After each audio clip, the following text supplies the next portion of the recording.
पहिल्या वेळेला मी खूप सहज गेले होते ऑडिशनला. म्हणजे ऑडिशनची तयारी फार करू नये या मताची मी आहे. रुहीला बॉयफ्रेंड होता, पण त्या दोघांचं अगदी पक्क वचन आहे की लग्न झाल्याशिवाय आपण त्या विषयाकडे जायचं नाही.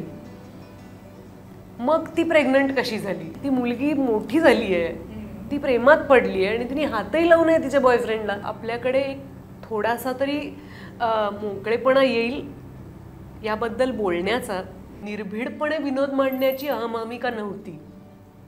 आज असं झालेलं आहे की काहीही विषय द्या पण प्रसिद्धी द्या, पण त्याच्यामध्ये छोटीशी सर्कस होऊन बसली आयुष्यांची. आपल्या डोळ्यासमोर आपण बघतोय की त्यांची कार्टून्स झालेली आहे. त्याच कामासाठी सिनेमा आणि नाटक असल्यावर वेगळे नियम आहेत आणि त्याच कामासाठी एका वेगळ्या मीडियासाठी नियम नाहीत. सिनेमातले कलाकार आणि वेबसिरीजमधले कलाकार हाही फरक राहिलेला नाही. सगळ्यात आधी स्क्रिप्ट आल्यानंतर हे वाक्य मी असं म्हणू का असं विचारू नका. त्या लेखकाने विचार करून ते वाक्य लिहिलंय. आपण लेखकाच्याही वरचे न्यायाधीश व्हायला जातोय. नमस्कार. महाराष्ट्र टाइम्समध्ये पुन्हा एकदा सगळ्यांचं मनपूर्वक स्वागत. अनेक कलाकार आपल्या कार्यालयात येत असतात आणि आपल्याशी गप्पा मारत असतात. काही कलाकारांनी नेहमी यावं आणि आपल्याशी गप्पा माराव्या असं वाटत असतं. त्याच्यातलंच एक नाव म्हणजे अभिनेत्री लेखिका सोनाली कुलकर्णी. मॅडम, तुमचं खूप खूप स्वागत आहे महाराष्ट्र टाइम्सच्या कार्यालयात. आणि आत्ताच काही दिवसांपूर्वी त्यांच्या एका वेबसिरीजचा टीजर आणि ट्रेलर प्रदर्शित झाला. त्या सिरीजचं नाव आहे उप्स अब क्या. आणि ह्या सिरीजचं टीजर आणि ट्रेलरच इतकं धमाकेदार आहे आणि इतका इंटरेस्टिंग विषय आहे की त्याच्यामुळे सिरीजमध्ये नेमकं काय घडणार आहे याविषयीची उत्सुकता प्रेक्षकांप्रमाणे आम्हालाही आहेच. आणि त्यानिमित्तानेच त्यांच्याशी आपण आज गप्पा मारणार आहोत. त्यांची भूमिका खूप वेगळी दिसती आहे टीजर आणि ट्रेलरमध्ये. त्याविषयीसुद्धा त्या कदाचित आपल्याशी संवाद साधतील आणि त्याला जोडून अनेक इतर विषयसुद्धा आहेत की ज्याबद्दल त्यांची मतं मांडतील. तर पुन्हा एकदा सोनाली मॅडम, तुमचं मनपूर्वक स्वागत आहे महाराष्ट्र टाइम्सच्या कार्यालयात. आणि आम्ही एक छोटीशी भेट देऊ इच्छितो. महाराष्ट्र टाइम्सचे निवासी संपादक समीर कर्वे सरांना विनंती करते की त्यांनी ती भेट द्यावी.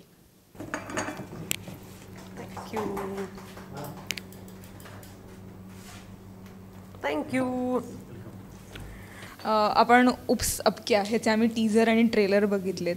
अतिशय धमाल आहे, सगळी एकंदरच धमाल आहे आणि त्यातनं आम्ही तुला वेगळ्या रूपात बघतोय. तर त्या भूमिकेविषयी थोडं सांग आणि ती साकारताना घडलेल्या गमती जमती आमच्याशी शेअर कर. जेव्हा एका कास्टिंग डिरेक्टरकडून मला हा विषय कळला की असं तेव्हा नाव हे नव्हतं. तेव्हा आमचं वर्किंग टायटल होतं JTV, जैन द व्हर्जिन. कारण हा एक ओरिजिनल शो आहे जैन द व्हर्जिन नावाचा. आणि त्यातलं माझं पात्र कळल्यावर मी त्या कास्टिंग डिरेक्टरला म्हणाले की मला हे करायचं आहे. तो म्हणाला की मलाही तू करावंस असं वाटतंय, पण डिरेक्टर, प्रोडक्शन हाऊस यांना सगळ्यांना कसं वाटतंय ते आपण बघूया.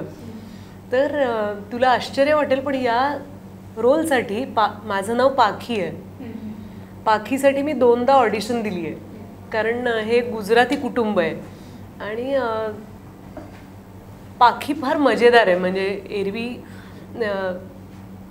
काय म्हणू शकतो आपण, भावनाप्रधान सीन्स असतात, त्यात ती कशी वागेल याहीपेक्षा ती हसवू शकते का, तिचं टायमिंग काय आहे, तिच्यात उत्स्फूर्तता आहे की नाही, हे फार बघणं गरजेचं होतं दिग्दर्शकाला. आणि पहिल्या वेळेला मी खूप सहज गेले होते ऑडिशनला. म्हणजे ऑडिशनची तयारी फार करू नये या मताची मी आहे की तिथं गेल्यावर काय काय तुम्हाला सांगतायत ते पटापट ग्रास्प करून आपण त्यानुसार शॉट द्यावेत किंवा ती टेस्ट द्यावी.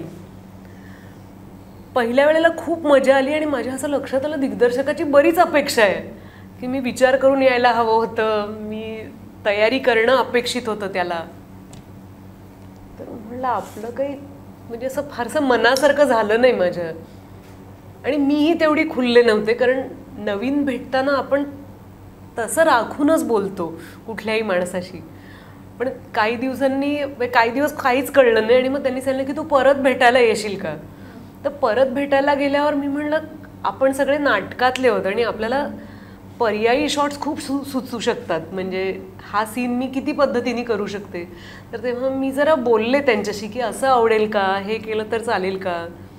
मग त्यांनी सुचवल्यावर मी म्हणलं मला हे जरा तीव्र वाटतंय, जरा आपण थोडं कमी करूया. असं करत करत फायनली अजून काही महिन्यानंतर मला त्यांनी सांगितलं की तूच करतेयस पाखी. आणि पाखीची गंमत अशी आहे की तिला एक मुलगी आहे आणि तिला एक आई आहे.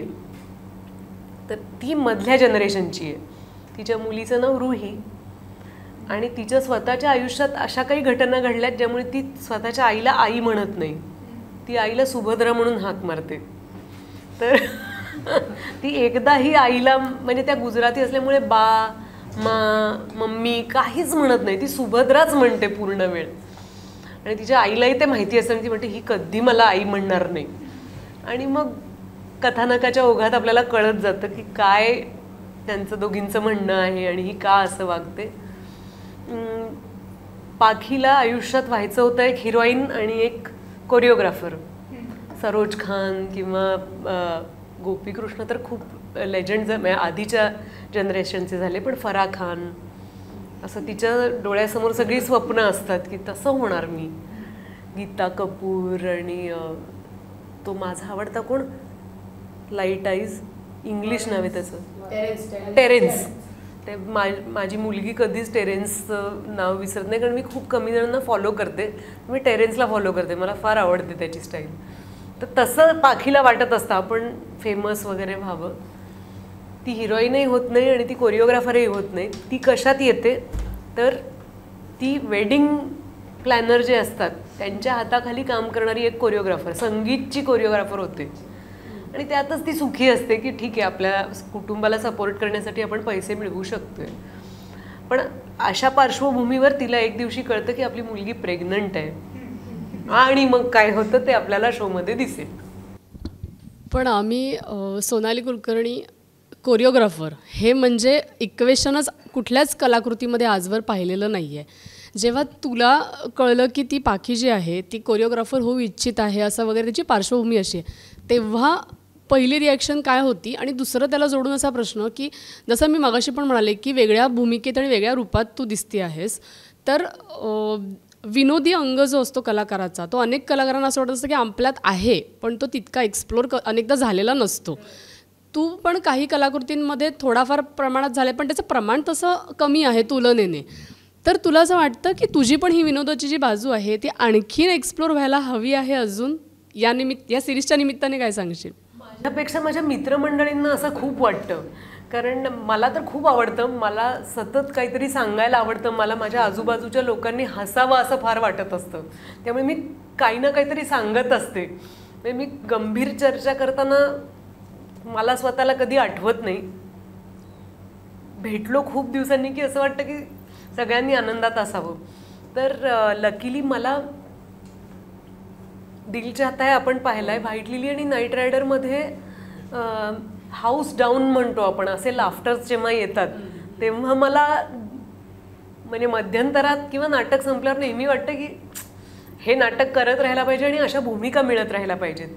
तर व्हाईट लिली करायला मिळालं ह्याचा मला आनंद आहे. आणि व्हाईट लिली पाहिल्यामुळे केदार शिंदेनी मला अगबाई अरेच्चा 2 हा सिनेमा दिला होता. तो फार मजेदार होता. म्हणजे केदारचं सगळं काम हे टायमिंगवर असतं, त्यामुळे अगबाई अरेच्चा 2 मधली शुभांगी नावाची जी भूमिका होती, तिला असं वाटत असतं मी स्पर्श केला की माझे बॉयफ्रेंड काहीतरी मरतात, त्यांचे पाय तुटतात. म्हणजे मध्यंतरात सीन तर खूप फनी आहे की तिचे तिन्ही आजी माझी बॉयफ्रेंड्स आणि लग्न ठरलेला मुलगा नवरदेव हे तिघं एकमेकांच्या अंगावर पडतात एका मजल्यावरून आणि ती स्वतःही पडते. तर खूप मजा आली होती हे सगळं एक्सप्लोअर करताना. आणि तू म्हणतेस ते बरोबर आहे की अशा भूमिका माझ्या वाट्याला कमी आल्या आहेत, पण जेव्हा येतात तेव्हा हायसं वाटतं आणि असं वाटतं की आता मज्जा करूया ह्याच्यामध्ये. त्यामुळे पाखीचे वन लायनर्स खूप आहेत. त्याच्यानंतर मला नेहमी असं वाटतं की विनोदात, म्हणजे मला नाही आपल्या सगळ्यांनाच माहिती आहे की विनोदामध्ये टायमिंग खूप महत्त्वाचं असतं. तर आता जावेद जाफरी माझ्याबरोबर आहेत आणि या बाजूला अपरा मेहता आहेत. म्हणजे या दोघांनाही आपण पाहिलं आहे म्हणून त्यांचं नाव घेते आहे. तर जावेदजी दिसले कीच आपल्याला काहीतरी जोक क्रॅक करावा असा वाटतो, पण ते तसे नाही आहेत. ते फार गंभीर आहेत आणि ते फार मेटिक्युलसली असं प्रत्येक वाक्यावर काम करतात आणि मग ते थांबवतात समोरच्या कलाकाराला की नाही नाही नाही तू लगेच तिथे तसं म्हणू नकोस, पॉज घे आणि मग म्हणशील का वगैरे असं. अपराजींना आपण एका वेगळ्या टेलिव्हिजन ड्रामामध्ये बघितलं होतं, त्यामुळे त्यांची इमेज माझ्या मनात खूप वेगळी होती आणि त्या थिएटर कसं करत असतील वगैरे असं मला वाटत होतं. पण त्यांना फार छान वर्क करायला आवडतं, त्या कधी ठरवून येत नाहीत की अच्छा तू तुझं वाक्य असं घेतेस का, चल मग आपण दोघे असं करून बघू, असं खूप आहे त्यांच्या अंगामध्ये. तर अशा मंडळींबरोबर माझं कॅरेक्टर वर्क करणं की जिला आयुष्यात प्रचंड संघर्षाला सामोरं जावं लागलेलं आहे पाखीला, आणि तरीही तिच्याकडे आयुष्याकडे बघण्याचा अतिशय खेळीमेळीचा दृष्टिकोन आहे आणि ती कशाला घाबरत नाही. ती मुलीच्या प्रेग्नन्सीची न्यूज कळल्या तिचं एक डॉक्टरांना काहीतरी म्हणणं असतं, हे एका आईकडून खूप अनपेक्षित आहे खरं म्हणजे.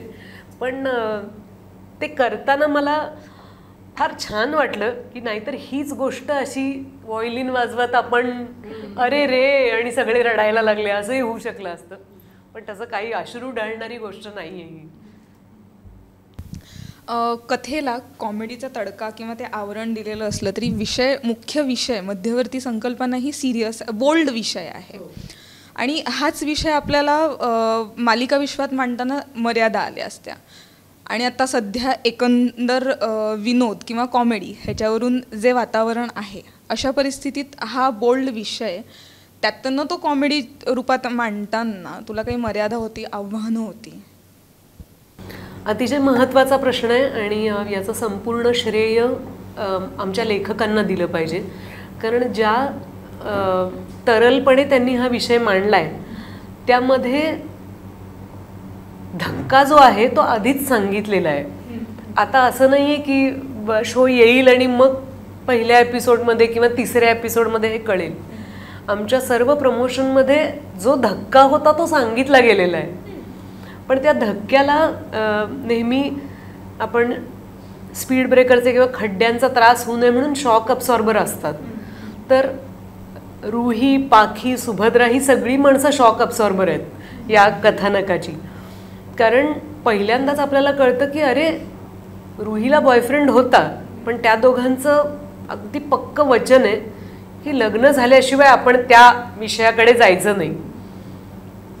मग ती प्रेग्नंट कशी झाली हा सगळा भागच विनोदी आहे की एखादी कुमारी माता नाही झालेली, ती अजून कुमारी मुलगी असं कसं म्हणते की मी कशी प्रेग्नंट झाले, तिचं तिलाच माहिती नाही आहे. बरं ती संज्ञान आहे. यामध्ये लिहिताना विनोदाचा आधार घेतला होता, त्यामुळे तो गंभीर नाही झाला विषय. नाहीतर एक अख्खी फिल्म बनू शकते ह्याच्यावर की असं कसं शक्य आहे. तो आपला प्रत्येकाचा टेक आहे. आता ही गोष्ट कशी लिहायची आहे, ही गोष्ट एका लहान गावात झाली असती तर कदाचित आपल्याला हे वाटतंच की बभरा होऊ नये 4 ठिकाणी, त्यामुळे हे आपण झाकून ठेवूया, आपण ह्याबद्दल बोललं नाही पाहिजे. ते सांगणारे लेखक दिग्दर्शक असते तर ती गोष्ट तशी झाली असती. पण शीर्षकापासूनच प्रत्येक कॅरेक्टरच्या मांडणीमध्ये की सतत ती सुभद्रा असं म्हणत असते की आपली स्त्रीचं आयुष्य ना ते त्या गुल्लकसारखं आहे वगैरे. तर हे असं विनोदी पद्धतीने चित्रण केल्यामुळे त्या विषयात असलेला क्लिशे घटक कमी होत गेला. आणि पाखी या सगळ्याला खूप मदत करते की आजूबाजूला ज्या गोष्टी चाललेल्या आहेत त्या आपण नाकारू शकत नाही. हे घडतंय ना आपल्या आजूबाजूला, अशी कशी तू अपेक्षा करते सुभद्रा. ती मुलगी मोठी झाली आहे, ती प्रेमात पडली आहे आणि तिने हातही लावू नये तिच्या बॉयफ्रेंडला, हे म्हणण्याची धमक असलेली पाखी आहे. आणि मला असं वाटतं की या विषयामुळे नक्कीच आपल्याकडे एक थोडासा तरी मोकळेपणा येईल याबद्दल बोलण्याचा.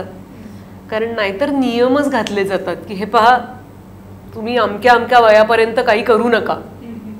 किंवा आजकाल तर मला दुसरी काळजी वाटते की टीनेज म्हणजे साधारण 15च्या पुढचे जे पालक असतात ते मुलांची मैत्री करण्यासाठी इतके फ्रेंडली व्हायचा प्रयत्न करतात की तेच म्हणतात की नाही नाही ती आहे ना तुझी गर्लफ्रेंड का ही आहे तुझी गर्लफ्रेंड. आणि मुलं अवघडतात.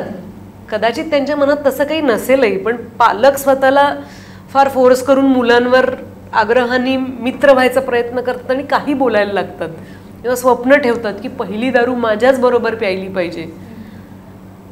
म्हणजे कदाचित मुलांना तो विषयही नको असेल, कदाचित त्यांना केमिस्ट्रीचं टेन्शन आलं असेल किंवा त्यांच्या शाळेत जे काही विषय असतील त्याचं.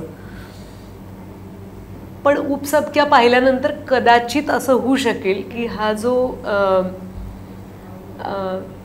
एकमेकांच्या वयाचा आदर, एकमेकांच्या मित्र होण्याची घाई आणि आपली उडणारी गडबड आणि त्यातून काहीतरी बोलून टाकणं, हे जरा सावरलं जाईल अशी अपेक्षा करूया. याच प्रश्नाला धरून सोशल मीडियावर जसं विनोदाचा उल्लेख झाला, सोशल मीडियावर आज जे स्टँडअप म्हणा किंवा ग्रुप स्टॉक्समध्ये जे काही शोज होतात, ते शूट करून प्रायव्हेट चॅनल थ्रू तिकीट काढून तुम्ही ते बघा, नंतर ते पब्लिकली करते, हे जे सगळं वातावरण त्यानिमित्ताने जे पेटलेलं रान आहे त्याबाबत तुमचं नेमकं काय निरीक्षण आहे? मला असं वाटतं की ह्या गप्पा मित्रांमध्ये होत नव्हत्या का, तर कदाचित हे जोक होत असतील. जे घडलेत ते अतिशय निंदनीय आहे, कारण ते आपल्या मनात यायला लागलं तर मग आपल्या भावविश्वालाच अर्थ नाही आहे असं मला वाटतं. पण विनोद घडत होते, पण ते विनोद त्या 4 मुलांपुरते होते. ते म्हणजे त्यात हा भाव नव्हता की हा विनोद मला जास्तीत जास्त लोकांपर्यंत पोचवायचा आहे. निर्भीडपणे विनोद मांडण्याची अहमहमिका नव्हती. आज असं झालेलं आहे की काहीही विषय द्या, पण प्रसिद्धी द्या. तो विनोद असू दे, ते माझ्या आयुष्यातलं दुःख असू दे, कुठल्याही गोष्टींनी जर मी एनकॅश करू शकणार असेल माझी भावना आणि माझं अस्तित्व, तर ब्रिंग इट ऑन. याची मला कुठेतरी भीती वाटते, कारण यात म्हणजे मी नाव नाही घेऊ शकणार किंवा कदाचित मुलाखत झाल्यानंतर मी नाव घेईन, पण त्याच्यामध्ये छोटीशी सर्कस होऊन बसली आयुष्यांची. आपल्या डोळ्यासमोर आपण बघतोय की त्यांची कार्टून्स झालेली आहेत आणि त्यांना आता अजून अधिकाधिक विषय निर्माण करण्यापलीकडे पर्यायच नाही आहे, कारण ते त्यांचं उत्पन्न मिळवण्याचं साधन आहे आणि प्रसिद्धीच्या झोतात राहण्याचं साधन आहे. हाच व्यवसाय म्हणून निवडला असेल तर देव त्यांचं भलं करो, कारण त्यांना त्यांची खूप दमछाक होणार आहे प्रसिद्धीचे विषय शोधता शोधता. पण त्या म्हणजे बरोबर रिवाइंड करून जर आपण आपल्या आयुष्यापाशी आलो आणि आपण याकडे पाहिलं की कलाकारांकडे एक फार चांगली अभिनय करण्याची क्षमता असते आणि त्यांनी तीच सगळी हुशारी एखादा रोल करण्यामध्ये खर्च केली तर फार बरं होईल. आपल्या नकळत आपल्या आयुष्याचा आपण रोल करतोय, ते धोकादायक वाटतं मला, की ते आपण नसतोही, पण आपल्याला त्या क्षणी तिथे हशा पिकवायचा असतो, आपल्याला तिथे कुठेतरी झळकून जायचं असतं आणि त्यामुळे आपण हातघाईला आल्यासारखे काहीतरी वागत राहतो. ह्यापासून स्वतःला थांबवण्याची नितांत गरज आहे. आणि आपल्याला वाचवणारे फार महत्त्वाचे लोक आहेत, ते म्हणजे चांगले लेखक. तर 4 लेखकांची मैत्री केली पाहिजे, कारण आत्ता काय झालं आहे, जोक सांगणारा लेखक होतो, त्यामुळे लेखकाची काय म्हणतो आपण, माझं असं म्हणणं आहे की पाणचट झाला आहे लेखक, त्याला काही अर्थच उरलेला नाही आहे. कारण तुला सुचतंय, तुझ्यापेक्षा मला जास्त सुचतंय, तू तिथपर्यंत मी तुझ्या पुढे उडी मारीन. तर मला हे कळलं पाहिजे की मी अभिनेत्री आहे, मी लेखक नाही. म्हणजे त्या विषयाची मला लिहायला आवडतं, हा भाग आलाही दा, पण लेखकाचं आपण पाणी घालतोय लेखक असणं या संकल्पनेला आणि लेखकाच्या व्यवसायाला. तर कुठेतरी या सगळ्याला थांबून जेव्हा लेखक लिहितो, मला आजही आठवतं की एकदा मला फार चांगल्या लेखक दिग्दर्शकांबरोबर काम करायला मिळालं. दिल्लीत आपलं इफी चालू होतं, माझ्या आयुष्यातलं पहिलं इफी, दिल्लीचा पहिला प्रवास. आणि गिरीश अंकलना मी आणि संदेश होतो आणि तुम्ही लेखनाकडे कसं बघता आणि तुम्ही परत आपणच लिहिलेलं परत एकदा लिहिता का? तर तेव्हा गिरीश कर्नाडांनी असं सांगितलं होतं की मी माझ्या संहितेचे 7-7, 8-8 ड्राफ्ट करतो आणि मग मला वाटतं की ते माझ्या हातनं लिहून झालंय.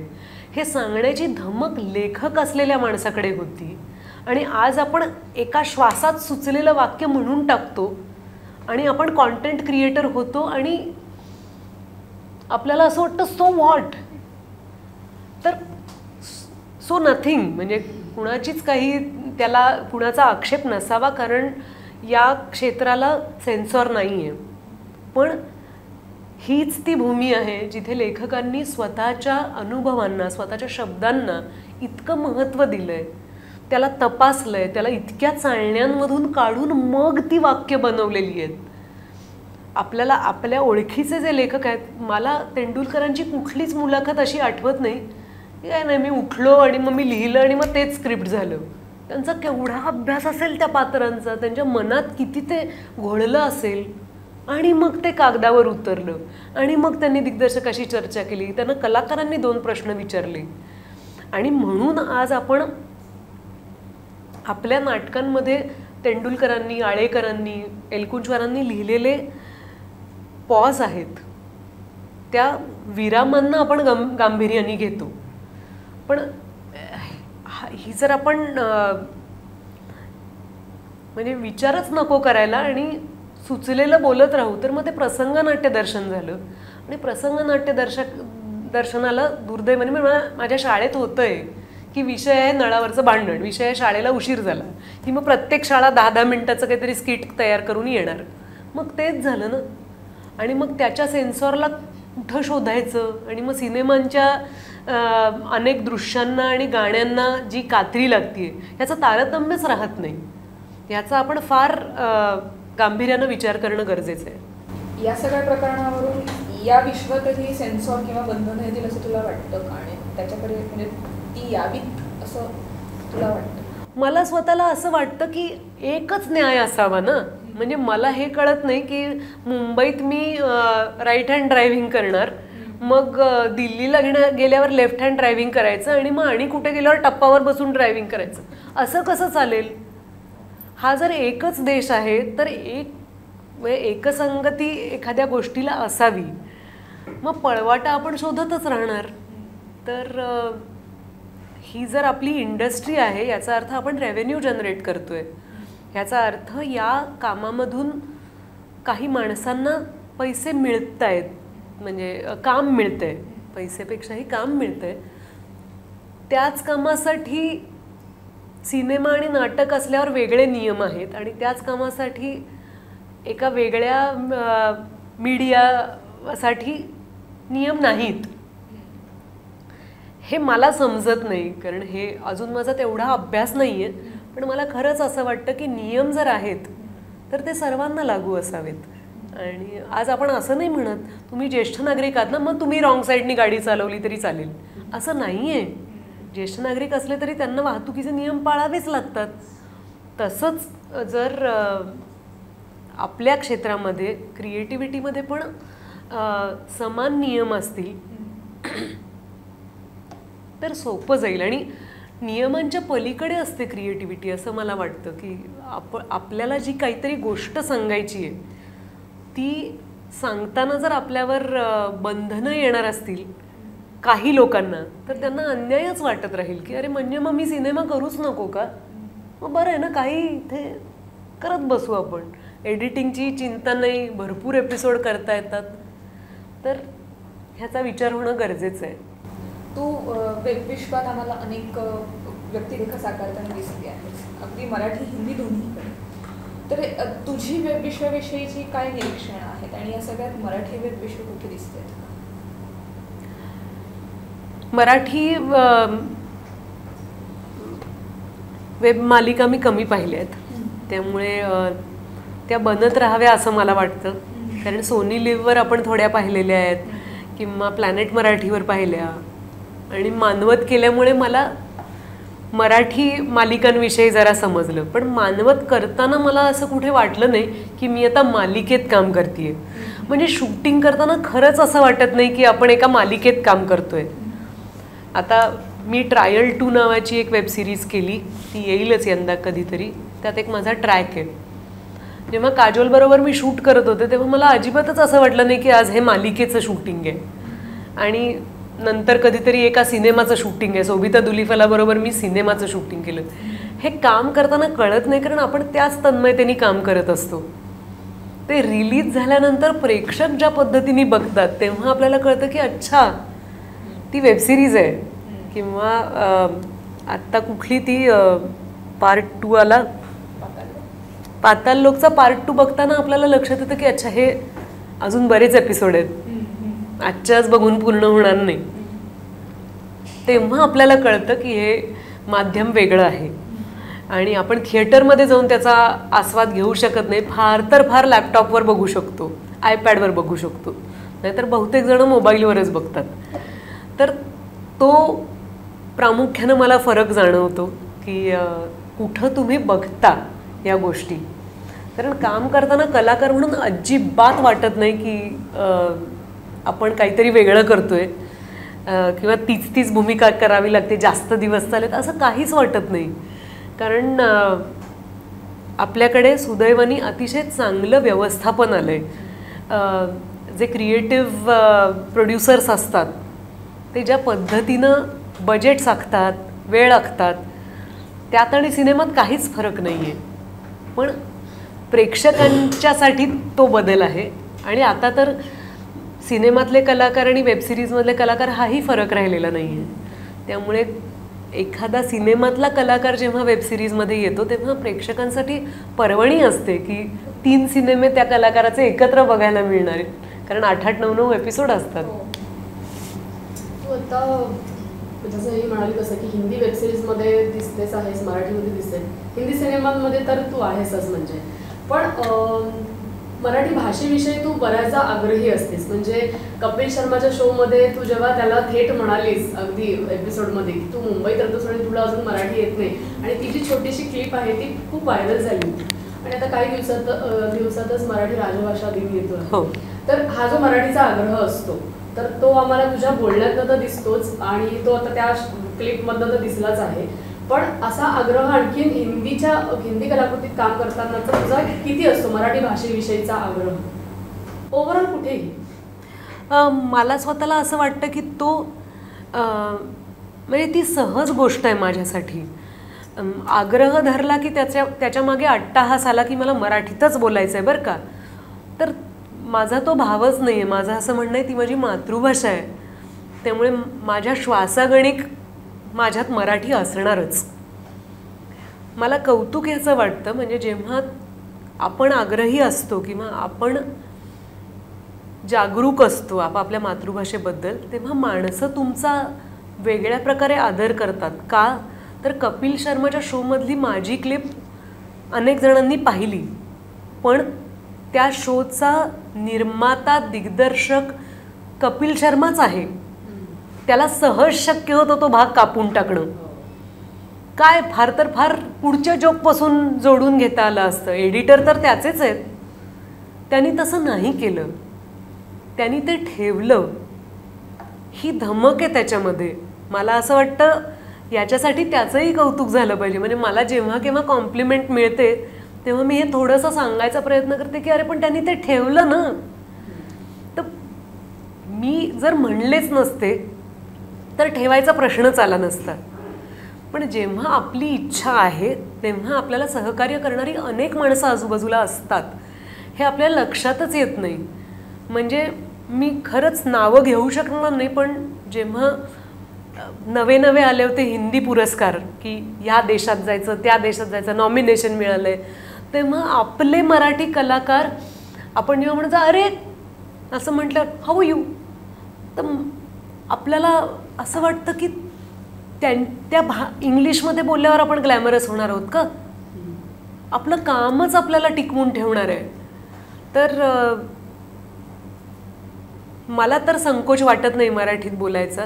आणि मी जड मराठी माझं नाही आहे. जड मराठी माझं फार बोली मराठी आहे. दुसऱ्याला अतिरेक वाटेल इतकं मराठी लादायचा मी प्रयत्न करत नाही, पण मला मराठी बोलणं जमतं आणि मराठीशिवाय म्हणजे समोर मराठी माणूस असेल तर दुसऱ्या भाषेत बोलावंसं वाटत नाही, हेही खरंच आहे. आणि तितक्या स्वाभाविकपणे जर आपण कुटुंबात पहिल्यांदा बोलायला लागलो ना मराठी तर फार सोपं पडेल. नंतर आपण सरकार, शासन, शाळा यांच्याकडे जाऊ शकतो. आधी आपल्या घरात बोलतोय का आपण मराठी याचा विचार करायला पाहिजे, मुलांचा विचार करायला पाहिजे. कारण आपण मोठी माणसं आहोत, आपल्याला सगळ्यांना मराठी येते, पण एक झपाट्याने वाढणारा गट आहे, वयोगट, ज्यांना मराठी देवनागरी वाचता येत नाही. त्यांच्या प्रत्येक वाक्यात 2 ते 3 इंग्लिश शब्द असणार आहेत. त्यांच्याबरोबर आपण काय करायचं? त्यांना मराठीची ओळख करून देण्यासाठी जर घरी मराठी बोललं गेलं नाही तर फक्त शिक्षकांवर दबाव येईल आणि फक्त सरकारी नियमांवर दबाव येईल.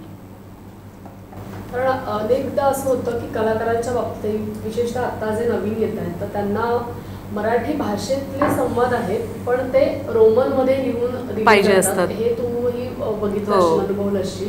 आणि काही शब्द हे आता मराठीचेच झाले, जसं म्हणजे एक सरकास्टिकली म्हटलं जातं. त्याच्यातला एक शब्द म्हणजे सो हा शब्द आहे की त्याला तर हा शब्द म्हणता येतो खरं तर, पण तो नाही म्हटला जात.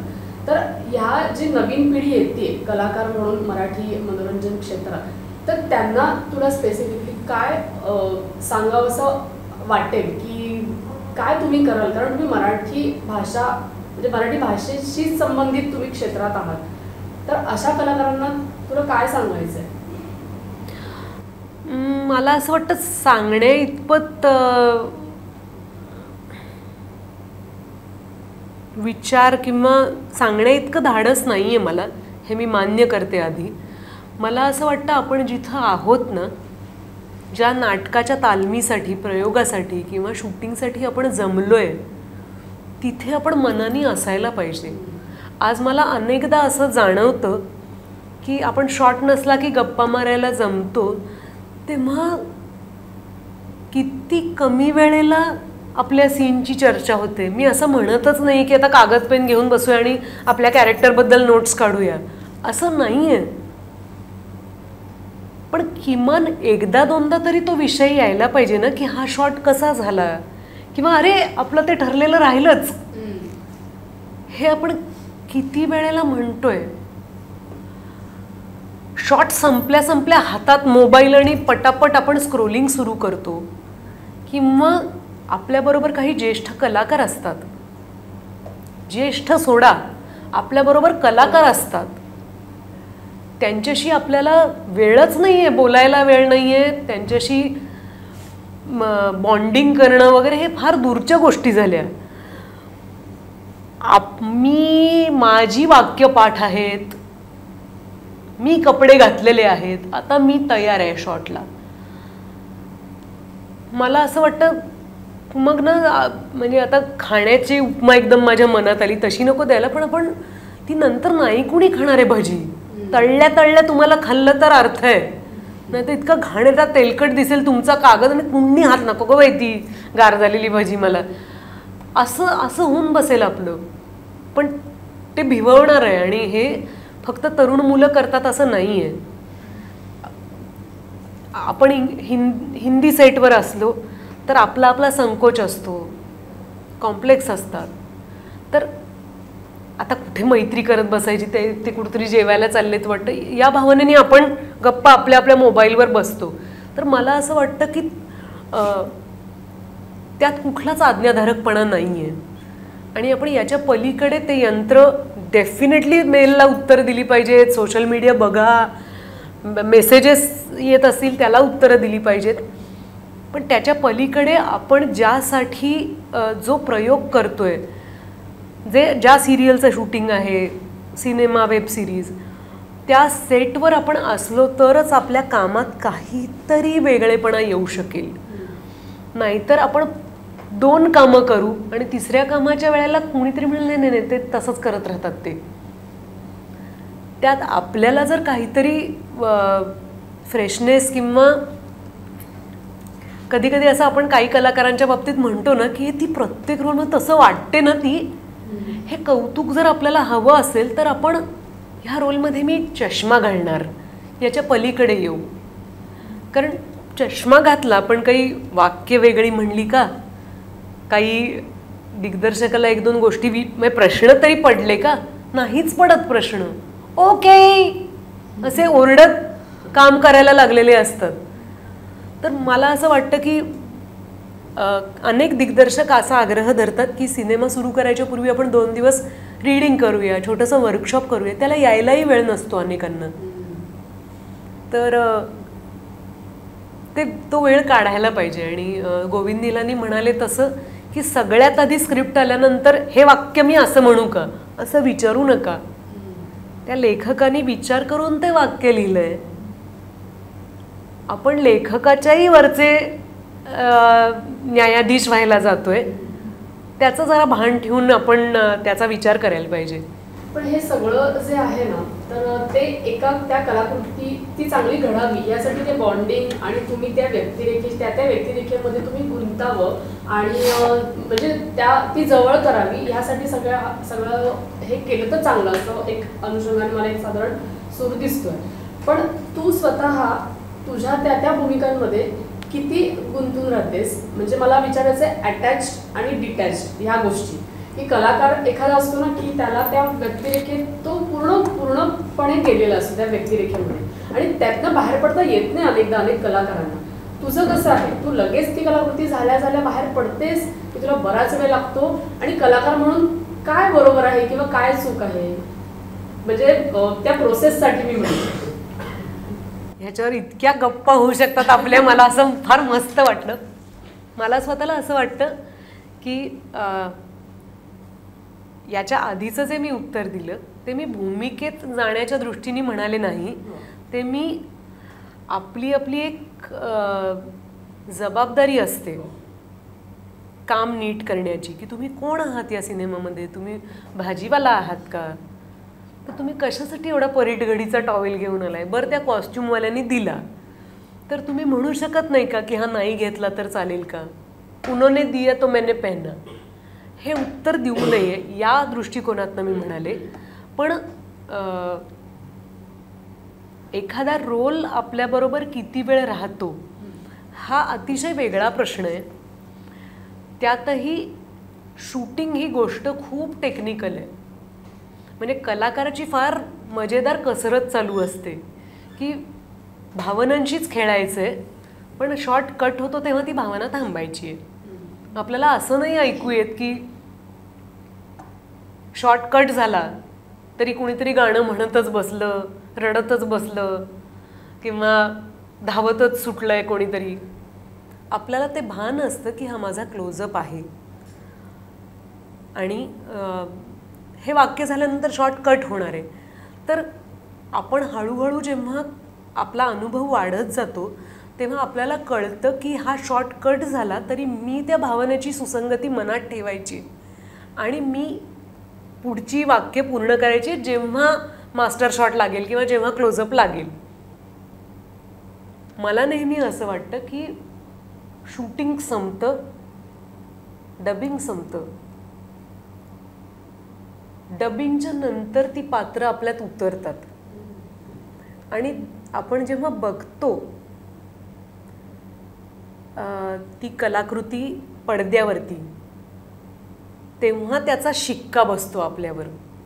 म्हणजे गंमत म्हणून मी तुला उदाहरण देते. मानवत मर्डर्स नावाची जी वेबसिरीज मी केली तेव्हा हे नाकारताच येणार नाही की तो रोल करण्यासाठी आपापली धडपड चालू असते की काय सापडतंय, कसं करू, कसं चालू, मी जाड दिसतीये का, मी बारीक दिसतीये का, अरेच्या ते पायातलं एक घालायचं राहिलं, 2 होती पायामध्ये, असं काहीतरी मनात चालू असतं आणि आपली वाक्यही असतात. त्यात आपल्याला ती बोली शिकायची असते. या सगळ्या ह्याच्यात आपण कुठेतरी स्वतःला शोधत असतो की जमतंय का. तो दिग्दर्शक असतो, तो कधी कधी आपला सिनेमॅटोग्राफर असतो. मानवतच्या बाबतीत मकरंद नासपुरे होता माझ्याबरोबर, ज्याच्यात मी मित्र म्हणून बघत होते की, तर एक शिवी काहीतरी होती, ती म्हणलं नाही नाही ही मला नाही म्हणता येणार. तर मकरंद सहज म्हणलं मग ही अमुक अमुक घे ना. तर एक आपल्याला हायसं वाटतं की ओके. मग आमचा साऊंड डिझायनर येऊन सांगून गेला, नाही नाही तुझं ते चुकलं हां, तो हेल असा नसतो, तो कोल्हापूरकडचा वाट. तर हे आपण करायचा प्रयत्न करत असतो. पण तुला खरंच सांगते, मानवतचं फारसं डबिंग निघालं नाही, 1-2च काहीतरी शब्द मला म्हणावे लागले. पण मानवतचं पहिलं म्युझिक आलं, लुक रिव्हील आला आमचा, तेव्हा ते असं धतांग धतांग धतांग असं वाजणारं होतं.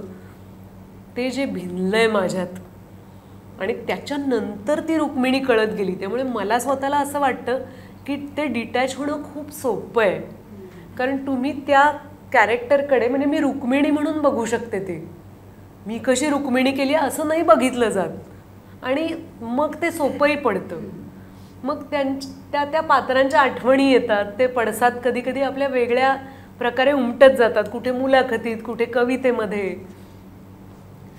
आणि त्या व्यक्तिरेखांचे चांगले गुण आपल्याला लागतातच. म्हणजे ते आता मंदातही आमटे करायला मिळाल्या तर गुण नाही तर वाण आपल्याला लागणारच की नाही, की तुम्ही त्यांच्या बरोबर होता, तिथं शूटिंग करत होता, तर काहीतरी स्पर्श होणारच त्या माणसाच्या जगण्याचा आपल्याला.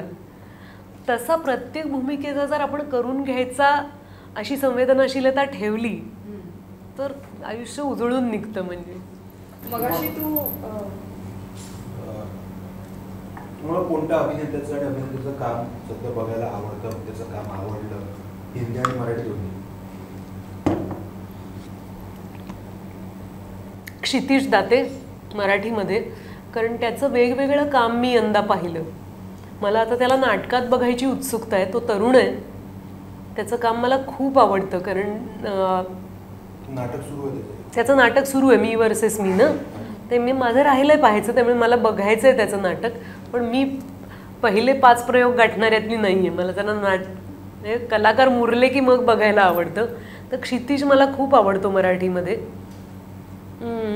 मला मकरंद अनासपुरेचं मानवतमधलं काम प्रचंड आवडलं. हिंदीमध्ये मी आत्ता काम केलं म्हणून काजोलच्या नव्याने प्रेमात पडले. ती मला अभिनेत्री म्हणून खूपच आवडते, पण एक दिवस तिच्याबरोबर घालवला की ती कसं काय करत असते, ती कशी किती सहज आहे. मला वाटलंच नव्हतं की काजोल कधी सजेशन देईल मला. ती असं चटकन काहीतरी म्हणून गेली, तर मला एवढी मज्जा आली तिला बघायला. आणि थांब तुला अजून नाव सांगते त्याचं. तो कास्टिंग डिरेक्टर आहे आणि याच्यात होता पहिल्या पाताल लोकमध्ये. तो कोण? तो अभिषेक राजेश तेलंग. फार मस्त काम करतात हे सगळेजण आणि वेगळेच बनतात प्रत्येक भूमिकेमध्ये. खूप जण आहेत म्हणजे आवडणारे. मराठी अभिनेत्रींमध्ये हा जरा चॅलेंजिंग प्रश्न आहे, पण मुलाखत संपताना आठवून सांगते, कारण कमी आहेत पण विचार करून सांगते. तू आता मगाशी सिरीजच्या बाबतीत म्हणाली की पाखी ही रुहीची आई आहे, तसं रुहीची आई आणि कावेरीची आई यात काय साम्य आणि फरक आहे? तुझ्या पालकत्वाचे आम्ही काही भाग सोशल मीडियाच्या माध्यमातून बघत असतो, तर कावेरीसोबत तुझं असलेलं बॉन्डिंग याविषयी आम्हाला जरा सांग ना. आणि तुझे काही फंडे आहेत का? कारण की ही जेनझी आहे, त्यांना आपल्याला पुढे न्यायचं आहे, तर त्याचे काही पालकत्वाचे फंडे आहेत का तुझे? मला हल्ली मजा अशी वाटते की रुही आणि कावेरीमध्ये सरळ सरळ एक साम्य असं आहे की त्यांचा असा एक लूक जातो, आई. तर व्हॉल्यूम कमी ही पहिली अट आहे या पिढीची. इतक्या मोठ्याने व्यक्त होऊ नका. काहीतरी शाळेत सोडायला बसपाशी मी जेव्हा जात असते चालत, तर आम्ही काहीतरी पटापट एकमेकींना सांगत असतो. तर कावेरीनी मला काहीतरी ती सांगते की आई मला त्यांना वेगळीच मार्कांची सिस्टीम आहे, त्यांना 8 पैकी मार्क मिळतात. आणि मी त्यांच्या शाळेची खूप वाद घालते की कशासाठी 8 पैकी मार्क, म्हणजे चाचणी परीक्षेत एक 25 मार्क ठेवा, 10 मार्क तरी ठेवा, ते 8 काय. तर आणि एनिवे तर ती मला म्हणाली मला बहुतेक 7 मिळतील, काहीतरी अवघड गेलं होतं तिला. आणि मी म्हटलं काय तुला केवढं, आई हळू. तसं पाखीच्या बाबतीतही रुही म्हणते की प्लीज जरा जरा कंट्रोल करा रिॲक्शन्स. तर मला फार मजा वाटते की त्यांना त्यांचं असं फक्त क्लोजअपच द्यायचे आणि तेही म्यूट केलेले असतील तर बरं. तर मज्जा वाटते की त्यांना काय काय वाटत असतं तेव्हा ते व्यक्त होत असतात खरं म्हणजे, पण किती चांगलं वागायचा प्रयत्न करतात. खूप गुड बॉय आणि गुड गर्ल असतात हे सगळे छोटे लोक. तर मला नेहमी असं वाटतं की त्यातनं त्यांनी बाहेर यायला पाहिजे, जरा आराम केला पाहिजे, आरडाओरडा केला पाहिजे, खेळलं पाहिजे. बरोबर खेळतात पण ते त्यांच्यावर कुठलं तरी प्रचंड प्रेशर आहे की चुकायचं नाही, चांगलं वागायचं, सतत चांगलं वागायचं. तर कावेरीच्या निमित्तानं तिचं जे मित्रमंडळ आहे त्यांना सगळ्यांना हे वातावरण द्यायचा मी प्रयत्न करते, कारण सांगून काहीच होत नसतं, कृतीतून किंवा आजच्या भाषेतल्या वाईबमधून त्यांना सगळ्या गोष्टी कळत असतात. तर आता मला असं वाटतं की आमचं स्वयंपाकघर जे आहे ते मुलांसाठी खुलं असतं आणि कधीकधी ते मला खर्चिकही पडतं, कारण एकदम कुणीतरी येऊन ऑलिव्हची अख्खी बाटली संपलेली असते, कारण 4-5 जण घुसलेले असतात आणि ते काहीतरी करत असतात, एकदम बेकिंग करायला घेतात, काय काय कणिकच सांडलेली असते सगळीकडे. पण तरी हा जो मोकळेपणा आहे की आपण काहीतरी करून बघूया आणि कुणीतरी आपल्याला रागवणार नाही आहे, हे द्यायचा मी प्रयत्न करत असते. जसं मुलांवर प्रेशर आहे तसं पालकांवर एक वेगळं प्रेशर आहे की तुम्ही मोकळेपणानेच वागलं पाहिजे. म्हणजे काय या शोधात आहोत आपण. आणि त्यातही माझ्याकडे ठाम उत्तरं अशी नाही आहेत, मी पण चाचपडती आहे. पण मी माझ्याकडून असा प्रयत्न करते की जे कोणी पालक आहेत त्यांनी एकमेकांशी बोलावं. आता वाढदिवसाला गिफ्ट देताना 1000 रुपयाची गिफ्ट्स देतात आणि त्यात म्हणजे 1000 तर मी बेसिक म्हणते आहे, बजेटच ठेवतात 1000-1500 आणि त्याच्या पुढेच असतात सगळी गिफ्ट्स. तर मी हे म्हणायचा प्रयत्न करते की आपल्या मुलांसाठी आपण सगळं घेतो असं आहे का. मग कितीतरी मुलं घड्याळही घालतात आता, तर ते ट्रॅकर असतात, ते घड्याळ असतं त्यांच्याकडे, काय ते स्पीकर आहेत, हँड्स फ्री आहेत, शूज आहेत. म्हणजे सधन कुटुंबातल्या मुलांचे आईवडील त्यांच्यासाठी सगळ्या वस्तू घेतात.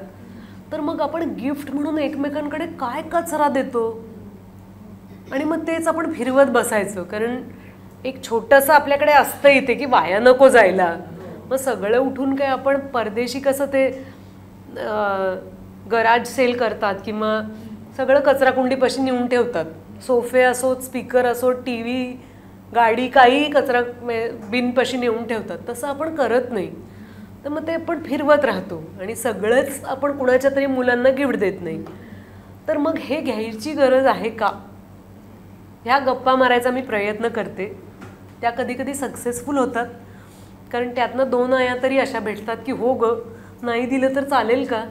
मी तर किती वेळा असं करते की मला काही गिफ्ट द्यायचं नाही आहे, तुमच्या मुलांना मला घरी जेवायला बोलवायचं आहे, काहीही कारण नाही आहे, वाढदिवस नाही आहे, गणपती नाही, दिवाळी पार्टी, काही नाही आहे, फक्त आमच्याकडे यायचं, जेवायचं, मी केलं असेल तेच खायचं. कारण ते हल्ली तेही सुरू झालं आहे की कावेरीज का मेंग, तर मग तिला काय चालतं, तिला रेड सॉस आवडतो का व्हाईट सॉस, अरे करा काय, खाईल नाही तर नाही खाणार, एक दिवस बसेल उपाशी. पण ते आपल्याला ती फॉर्मॅलिटी सोडायची नाही आहे. सगळं त्या मुलाला काय वाटेल त्याची आपल्याला त्या जेवणापुरती काळजी घ्यायची आहे. मी असं म्हणूच शकत नाही गप रिषभ ती तेवढी पोळी संपव ताटातली, असं मी दुसऱ्यांच्या मुलांना नाही म्हणू शकत. तर तो हक्क मिळवायच्या प्रयत्नात आहे मी सध्या. आणि पाखी तर पोचलेली आहे, पाखीने मला खूपच बळ दिलेलं आहे त्यामुळे पाखी बनता आलं तर फारच मजा येईल. आता आम्ही सगळ्यांनी पण सगळे एपिसोड्स एकत्र पाहिले नाही आहेत. आमचा प्रीमियर उद्या आहे. आपली मुलाखत येईपर्यंत पाहिलेलं असेल आम्ही, पण एकत्र आर्क जो म्हणतात हल्लीच्या भाषेत, तो आर्क प्रत्येक कॅरेक्टरचा आणि कथानकाचा कसा वाटतोय बघूया. कावेरीसाठी आई सोनाली कुलकर्णी आणि अभिनेत्री सोनाली कुलकर्णी. अभिनेत्री सोनाली कुलकर्णीचं भावविश्व तिला नेमकं कसं दिलं असतं? म्हणजे माझ्या आईला अनेक लोक भेटायला येतात, फोटो काढतात, त्याशी बोलतात, मुलाखती घेतात, ते ती कसं ग्राफ करतात की तू अशी बोलते का त्या विषयावर? त्याचं संभाषण कसं असतं तुझं आणि तिचं? एकदा तिला खूप आश्चर्य वाटलं होतं की मी सलमान खानला ओळखते, किंवा तिने कोणाला तरी सांगितलं की मी प्रियांका चोप्राच्या लग्नाला गेले होते, कारण ती आली होती आमच्याबरोबर. तर तिच्या मित्रमैत्रिणींना एवढा धक्का बसला की काय तू प्रियांका चोप्राच्या लग्नाला गेलीस वगैरे. आणि तेव्हा कावेरी लहान होती, म्हणजे ती अजून तितकी सरावली नाही आहे या सगळ्या रेड कार्पेट आणि फोटो काढले जातात या गोष्टींना, कारण ती अशा कार्यक्रमांना माझ्याबरोबर कमी वेळेला येते. मला कधी कधी वाटतं की ते प्रमाण सहज वाटेल इतकं मी वाढवलं पाहिजे, पण माझ्या मनात कुठेतरी असतं की उद्या सकाळी तिला शाळा आहे, तर मग आता मी तिला नेऊ का, आणि मला घरी यायला 12:30 वाजतील वगैरे. पण ती कधी कधी मला कुतूहलाने विचारते, म्हणजे तिच्या दृष्टीने तिचे स्टार्स वेगळे आहेत. तिला वरुण दादा खूप आवडतो, वरुण धवन. तर वरुण दादाला तू भेटली आहेस का, किंवा आलिया ताईला तू भेटली आहेस का, श्रद्धाताईचा डान्स मला खूप आवडतो वगैरे असं ती म्हणते. तर मी त्यांना भेटली आहे का असं तिला वाटतं, पण तिला त्या गोष्टीचं अजून अप्रूप आहे की वाव हो, म्हणजे मला जी माणसं मोठी वाटतात ते तिचे स्टार्स नाही आहेत, तिचे स्टार्स वेगळे आहेत. पण तिला हे कळतं की मी आज दमून आली आहे, किंवा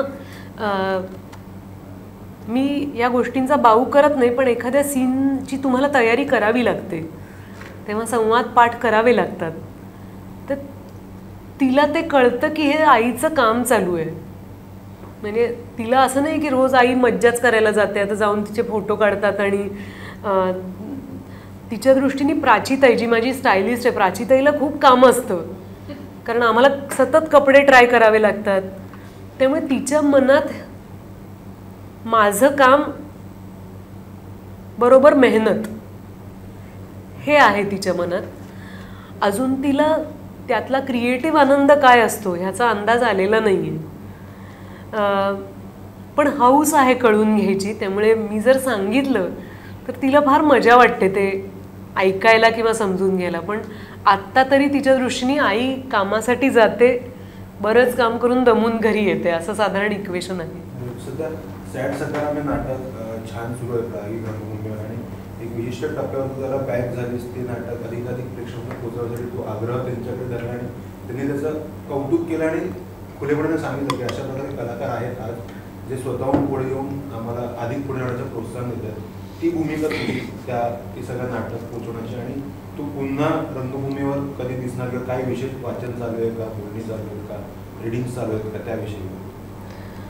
आधी दुसऱ्या प्रश्नाचं सांगते की आत्ता मला नवीन नाटक स्वीकारता येत नाही आहे, कारण माझं बऱ्यापैकी इतर काम चालू आहे. म्हणजे मी माझ्या पुस्तकाचं प्रकाशन वेगवेगळ्या गावांमध्ये होणार आहे, तर तो एका अर्थाने छोटासा प्रयोगच आहे, कारण मला तिथे लेख वाचायची तयारी करायची आहे. किंवा आमचं मॅड सखाराम खूप गावांमध्ये होणार आहे.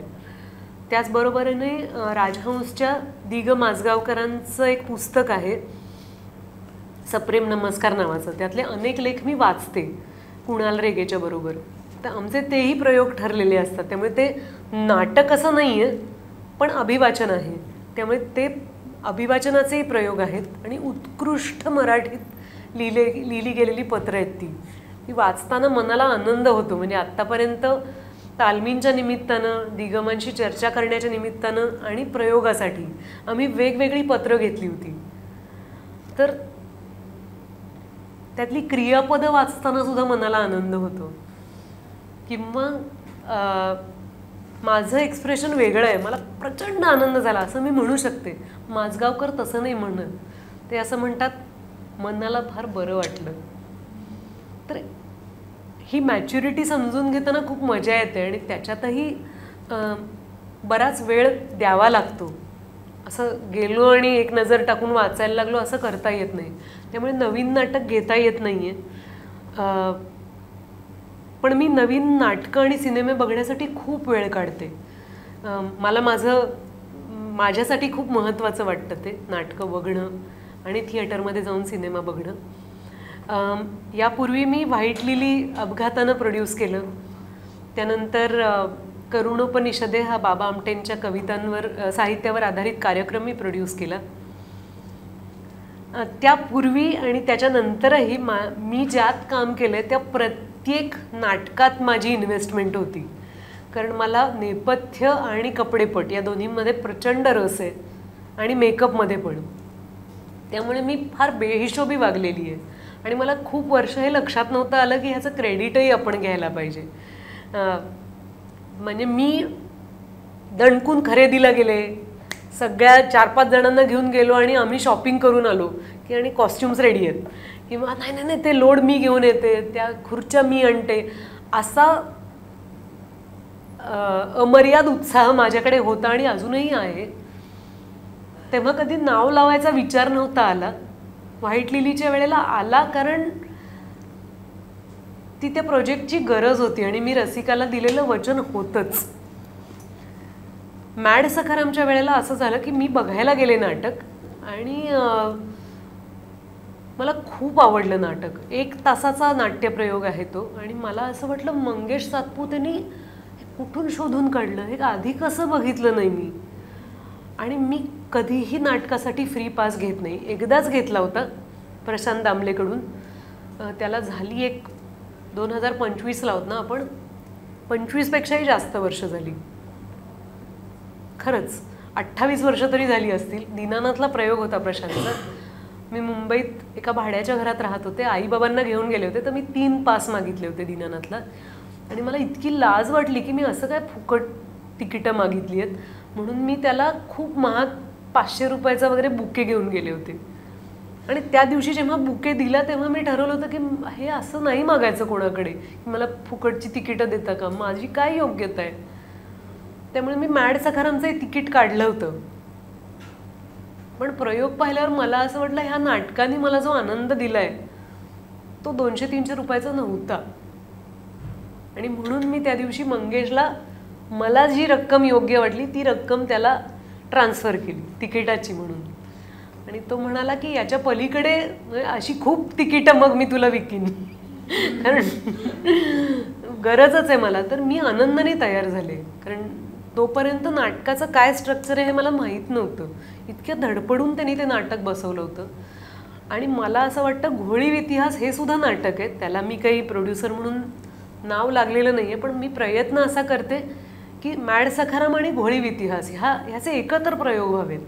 कारण ते दोन्ही 1-1 तासाचं आहे. अत्युत्कृष्ट मराठी आणि माणसाला निर्भीडपणे व्यक्त होण्याची क्षमता म्हणजे काय हे शिकवण्यासाठी पु ल देशपांडेंनी लिहिलेला धडा येतो. की आज इतके आपण बिचकत प्रतिक्रिया देतो कारण काळही तसा आहे. तुझ्या माझ्यात मी 2 वाक्य म्हणीन पण अजून 4 माणसं आली की आपण म्हणतो हो फारच छान, वा वा वा बाय असं आपण म्हणतो. त्यात पुलंनी इतक्या चांगल्या पद्धतीनं सेन्सॉर ह्या विषयावर मतं मांडलेली आहेत, भाषेविषयी मतं मांडलेली आहेत. आणि मला असं वाटलं की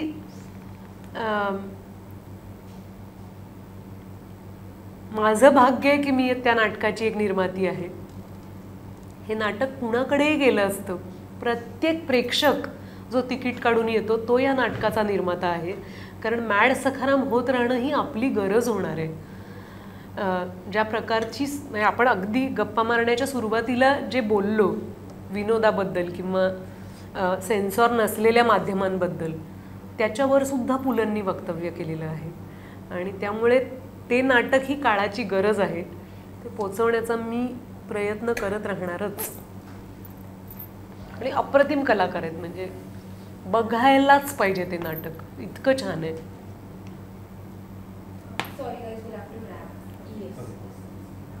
एक शेवटचा प्रश्न. की तू आत्ता एका इंटरव्ह्यूमध्ये म्हणालीस की तुला फार कमी राग येतो. आला तर तो कशाचा येतो?